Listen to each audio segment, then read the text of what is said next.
മത്തായി 6-ാം അധ്യായം 25-ാം വാക്യം തുടങ്ങി. ഞാൻ നിങ്ങളോട് പറയുന്നു, എന്ത് ഭക്ഷിക്കും, എന്ത് പാനം ചെയ്യും എന്ന് ജീവനെക്കുറിച്ചോ എന്ത് ധരിക്കും എന്ന് ശരീരത്തെക്കുറിച്ചോ നിങ്ങൾ ഉത്കണ്ഠാകുലരാകേണ്ട. ഭക്ഷണത്തേക്കാൾ ജീവനും വസ്ത്രത്തേക്കാൾ ശരീരവും ശ്രേഷ്ഠമല്ലേ?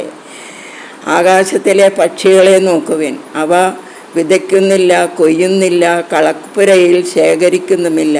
എങ്കിലും നിങ്ങളുടെ സ്വർഗസ്ഥനായ പിതാവ് അവയെ തീറ്റിപ്പോറ്റുന്നു. അവയേക്കാൾ എത്രയോ വിലപ്പെട്ടവരാണ് നിങ്ങൾ. ഉത്കണ്ഠ മൂലം ആയുസ്സിൻ്റെ ദൈർഘ്യം 1 മുഴമെങ്കിലും കൂട്ടാൻ നിങ്ങളിൽ ആർക്കെങ്കിലും സാധിക്കുമോ? വസ്ത്രത്തെപ്പറ്റിയും നിങ്ങൾ എന്തിനാ ആകുലരാകുന്നു? വയലിലെ ലില്ലികൾ എങ്ങനെ വളരുന്നു എന്ന് നോക്കുക. അവ അധ്വാനിക്കുന്നില്ല, നൂൽക്കുന്നുമില്ല.